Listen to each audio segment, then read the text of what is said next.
Պարոն Կիվիրյան շուտով կլրանա Սասնա Ծռեր խմբի գործողությունների 1 տարին,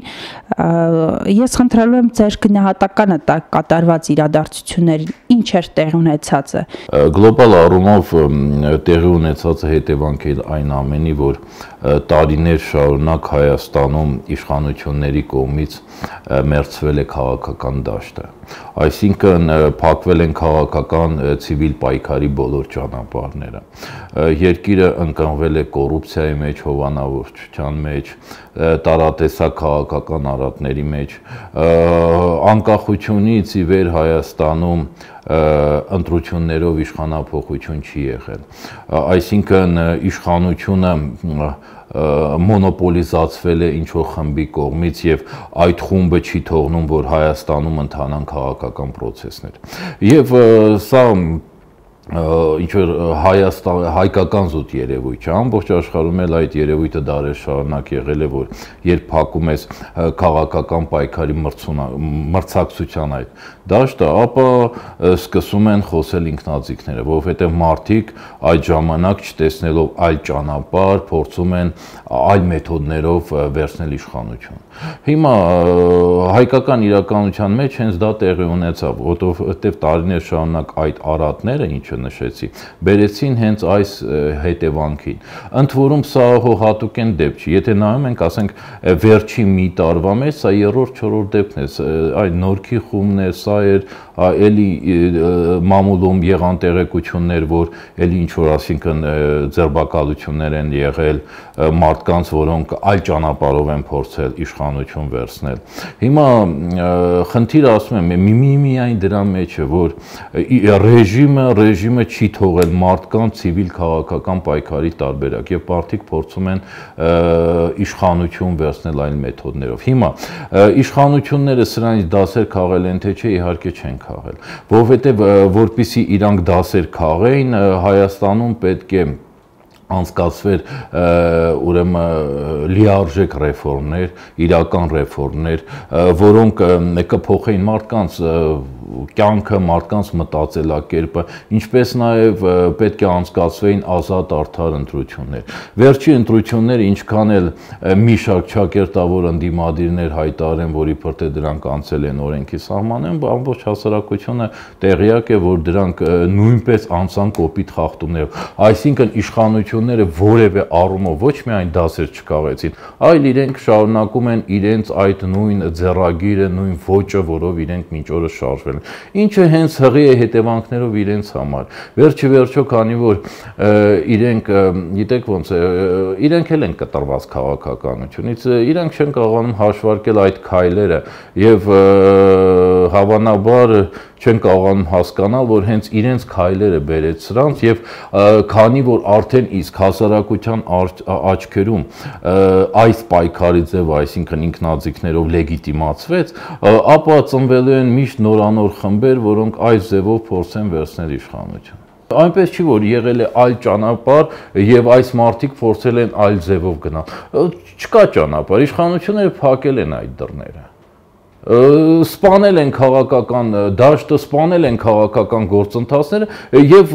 դարեր շարունակ ասում եմ, հենց որ դա տեղի ունենում, ասենք ոնց են ապստամբություններ, հեղափոխություններ եղել դարեր շարունակ։ Հենց որ մարդիկ չեն տեսել պայքարի այլ մոդել, դիմել են ապստամբության կամ հեղափոխության։ Հիմա Հայաստանում էլ այդ նույնը տեղի ունեցավ։ Իշխանությունները ինչքան ավելի սեղմեն օղակը, պայթյունը մի օր ավելի մեծ է լինելու, որովհետեւ մարդիկ ուզում են զբաղվել քաղաքականությամբ, բայց իրանք չունեն այդ ճանապարհ եւ կա մարդկանց մի խումբ, որը չի ընտրում այդ, գիտեք, ձեռնադրված ընդդիմադիրների այդ մոդելը, որ եկեք իշխանության հետ ինչ որ իր տակ փորձեմ ընդդիմություն լինել։ Բազմաթիվ մարդիկ մերժում են այդ պայքարի մոդելը, որովհետև հասկանում են, որ դա ֆիկցիա, դա ընդհանրապես իշխանության սցենարն է։ Հիմա իշխանությունը թող բարի լինի, դասեր քաղի սրանից։ Այսինքն, եթե ինքը Հայաստանում վերականգնի քաղաքական դաշտը, քաղաքական պայքարներ կգնա քաղաքական մեթոդներով։ Հենց որ փակում ես այդ դաշտը, պարզ է, որ պայքարը միշտ այս մեթոդներով է գնում։ Իշխանությունները հոյակապ հասկանում են, որ եթե մի տեղում հասարակությունը լիակ լիակատար աջակցություն է հայտնում այդ գործընթացին, ապա հասարակության մեջից հացնվելու են նորանոր խմբեր։ Հիմա այս պարագայում թողնենք Սասնածռերի ապստամբությունը, դե պարզ է, որ չհաջողվեց, այդքան էլ գրագետ չէր կազմակերպված, հարցը ընդհանրապես դա չի։ Հարցը նա է, որ նրանք վայելեցին հասարակության աջակցությունը։ Հասարակությունը, այսպես ասած, դաբրո տվեց այդ մոդելին։ Իդեմս իրանց ինքը տեսավ մարդկանց, որոնք ցույց են տալիս, որ եթե քաղաքական դաշտը մեռել է, ապա ճանապարհը սա է։ Այս տեսավ հասարակություն, ու հասարակությունը ոչ միայն հայտնեց իր աջակցությունը, աջակցեց, այլ նաև ամեն ձև ողջունեց։ Սա նշանակում է, որ սա եթե չվերականգնվի քաղաքական դաշտը, սա միշտ էլ ունենալու է շարունակություն։ Նման բռնապետական մեթոդներով անհնար է, գիտեք, երկար ապրել։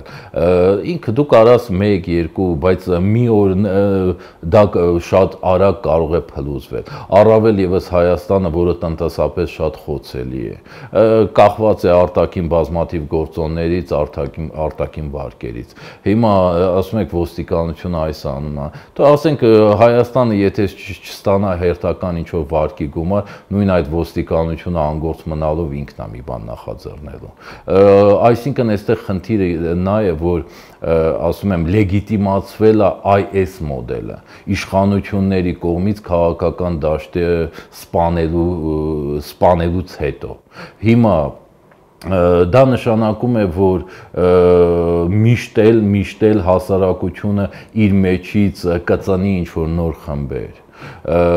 Իսկ այդ որ ասում եք ոստիկանություն, գիտեք, նման բռնապետական երկրներ են փլուզվել, ռեժիմներ ավելի շուտ։ Շատ ավելի բռնապետական ռեժիմներ վերջիվերջո փլուզվել են։ Հայաստանում երբևէ ընտրություններով չի իրականացվել իշխանափոխություն,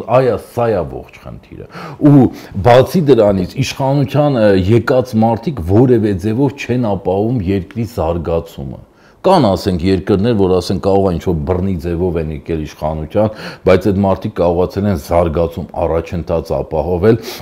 այսինքն հասարակության հետ կնքվել է այդպես ասած հասարակական պայմանագիր, ոչ գրաբան, ու մարդիկ տեսել են, որ իրանք զարգանում են, աչք են փակել հազար ու մի ինչ-որ այլ հարցերի վրա, թե ոնց է այդ իշխանությունը ձևավորվել։ Բայց Հայաստանում հերիք չի, որ այս իշխանությունը ձևավորվել է ոչ ընտրություններով, այսինքն այդ մարդիկ են զավթել իշխանություն եւ իրանց հռչակել իշխանավորներ, բացի դրանից իրանք չեն կարողանում ապահովել երկրի համար ոչ մի զարգացում։ Տարիներ շարունակ երկիրը գահավիժում է, այսինքն նայեք գնացող արտագաղթը զարգացող տնտեսական անկումը, այդ համատարած կոռուպցիան հովանավորչությունը, ընդամենը փոխվում են վարչապետներ, այսինքն մի վարչապետը մյուսով եւ ինչ որ գեղեցիկ ֆրազներ են արտասանում, բայց իրականում որևէ ռեֆորմ չկա, որևէ զարգացում չկա։ Ինչի են մարդիկ գաղթում, մարդիկ առաջընթաց չեն տեսնում։ Եվ սա այս երկուսը հենց որ միանում է, այսինքն մի կողմից բռնազավթված իշխանություն, մյուս կողմից որ այդ իշխանությունը ընդհանրապես զբաղված է երկրի ռեսուրսների թալանով եւ անձնական հարստացումով, եւ այդ ամենը բերում է նրան, որ հասարակությունը լեգիտիմացնում է այլ ճանապարհով իշխանություն վերցնելու ցանկացած խմբի նկատառում։ Էլ հասարակությունը չի նայում ով է, ով չի, ասում է փորձ ես անում, գնա վերցու։